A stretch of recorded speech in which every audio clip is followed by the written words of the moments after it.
자, 대우건설 예. 10년 만에 또 주인이 바뀌었어요? 예. 바뀌었습니다. 중흥건설이 인수했다면서요? 예.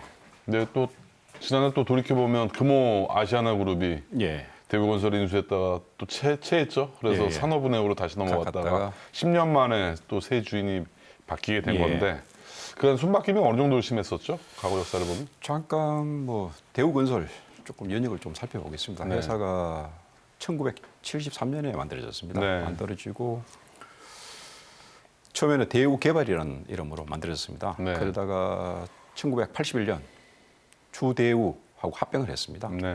그 당시 종합상사하고 건설사가 합병하는 게 일종의 트렌드였습니다. 네. 그 삼성물산 같은 경우가 삼성건설 합성해서 네. 삼성물산 건설 부문으로 하고 아무래도 해외 수주가 많다 보니까. 예, 맞습니다. 네. 그러다가 99년 말 대우그룹이 파산하면서 법정 관리에 들어갔습니다. 네. 그러다가 자율경영을 네. 하다가 금호아시아나 쪽에 6억 5천에 매각이 되었습니다. 얼마요? 6조 5천억. 예, 6억 5천이라서 깜짝 놀랐어요. 6조 5천억. 예. 그러다가 다시 금호아시아나 쪽에 손을 들고 네. 산업은행 쪽에 네. 넘어가게 되었습니다. 그러다가 이번에 중원건설 쪽에 좀로 가게 되었습니다. 아무래도 그 업계에서는 어떻게 보나요? 그 새우가 고래를 삼켰다 또 이렇게 보나요? 중건설이 아무래도 대우건설보다는 규모가 작죠. 그렇죠. 네. 지금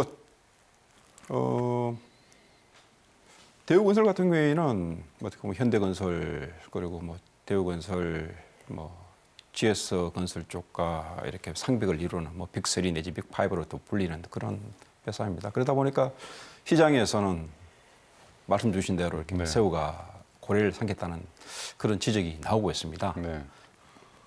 근데 이번에 재입찰 그 산업은행이 이제 매각을 하면서 네, 예. 산업은행의 배임 논란도 있었고 재입찰 과정에 상당히 문제가 좀 많았던 것으로 알고 있는데 네, 예. 아무래도 내년 대선에서 정권이 교체되면 네, 예. 대우건설 매각 문제가 다시금 내년에 또 불거져서 예.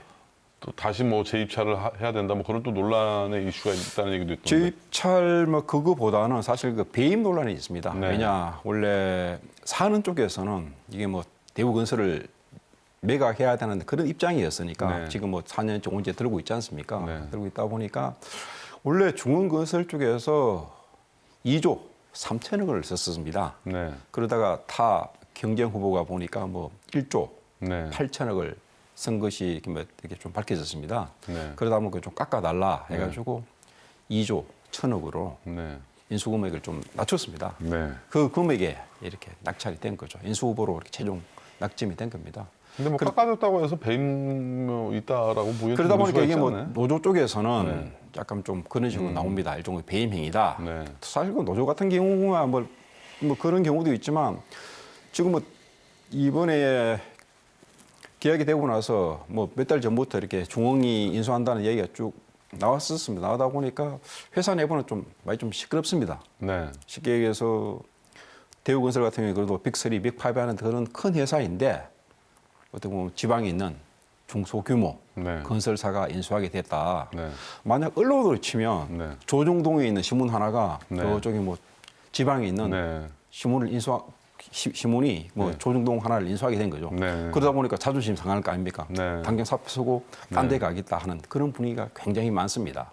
근데 대우건설 입장에서는 여태까지 면밀히 보면 워낙 빅5 안에 드는 건설사다 보니까 예, 예. 어떤 회사가 인수하더라도 새우가 고래를 삼키는 경우가 아닌가요?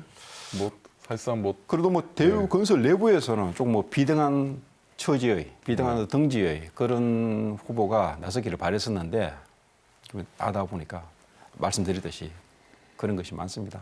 앞으로 이런 어쨌든 대우건설 노조가 상당히 강성인데 네, 예. 이런 강성 노조의 이런 부분들이 상당히 좀 앞으로도 무시할 수 없는 그런 부분이죠. 분명히 있겠죠. 예. 그거보다 잠깐 사례를 하나 드리자면 거기 어린 왕자에 보면 보어뱀이라고 나옵니다. 네. 이게 보어뱀이 이렇게 코끼리를 삼키지 않습니까? 그 삼키면서 코끼리를 소화시키기 위해서 반년을 기다립니다. 네. 시장에서는 이 보호뱀 전략을 따라라. 네. 그냥 최근에 어떤 그런 이렇게 새우가 고래를 삼킨 경우가 굉장히 실패로 끝난 경우가 많습니다. 네. 거의 대부분 실패죠. 예, 실패로 끝났습니다. 그러다 보니까 물론 성공한 경우도 있죠. 네. 성공한 경우도 있는데 좀 보아뱀 전략을 따라라 그런 식으로 시장에서 어떤 그런 지적이 나오고 있는데 사실 노조 같은 경우에도 말씀드렸듯이 이렇게 작은 기업이 인수를 하니까 조금 그런 부분에 대해서는 또 거부감이 있는 거죠. 네. 그래도 어쨌든 중흥건설이 아파트 민간주택 분야에 있어서 상당히 압도적인 또 순위를 달리고 있는데 예. 둘이 합쳐지면 시공 능력이 상당히 크게 빅3까지 도약한다. 예, 맞습니다. 얘기가 있더라고요. 예. 어떻게 보세요?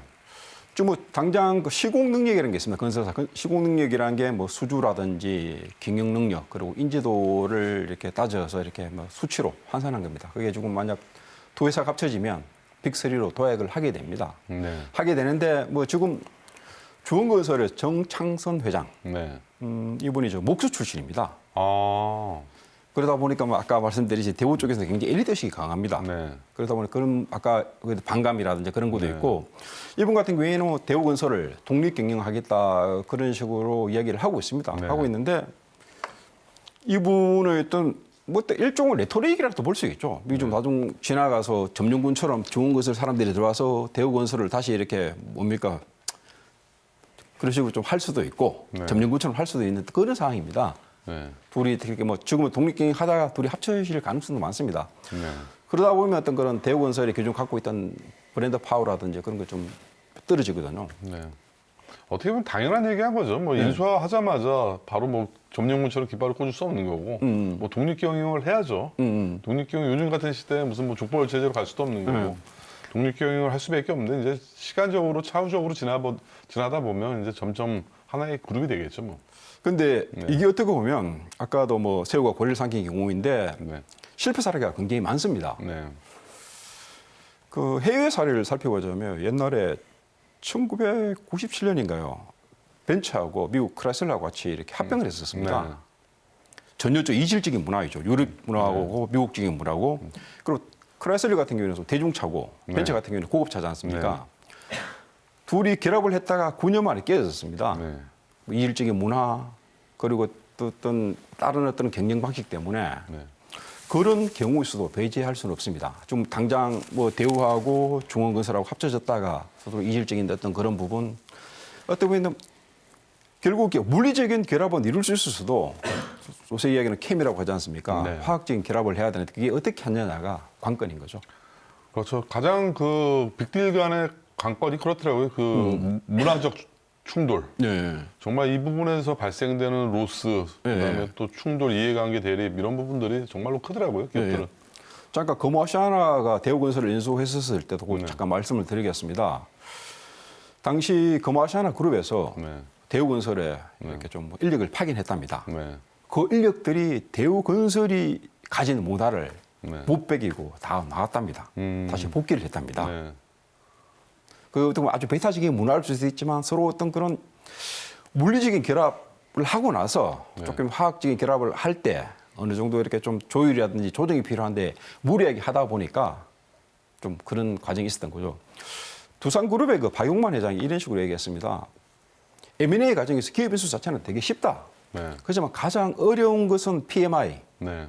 그 인수 후 통합 과정이다. 네. 그런 식으로 또 질타한 적도 있습니다. 네. 참고로 뭐 재미있는 에피소드 하나 말씀드리면 금호산업 같은 경우가 예전에 금호건설 예. 제 선배가 입사를 했는데 예. 워낙 그 군대식 문화가 강해요. 예. 예를 들면 출근 입사하는 날 두발 검사를 하더래요. 예. 줄을 세워서 자를 예. 재고 두발 검사를 하고 워낙 조직 내 그 당시에 또 예. 구타 문화도 심해서 예. 한 번은 화장실에서 선배들한테 맞았는데 전치 8주가 나왔다 그래요. 그렇죠. 아직 건설사는 그 네. 노가다 문화라면 굉장히 워낙 심합니다. 그런 예. 문화가 또 많은 상태에서 대우건설은 엘리트 문화였었는데 예. 그런 금호건설이 대우건설을 인수하니까 당연히 문화적 충돌 발생할 그렇죠. 수밖에 없었겠죠. 예.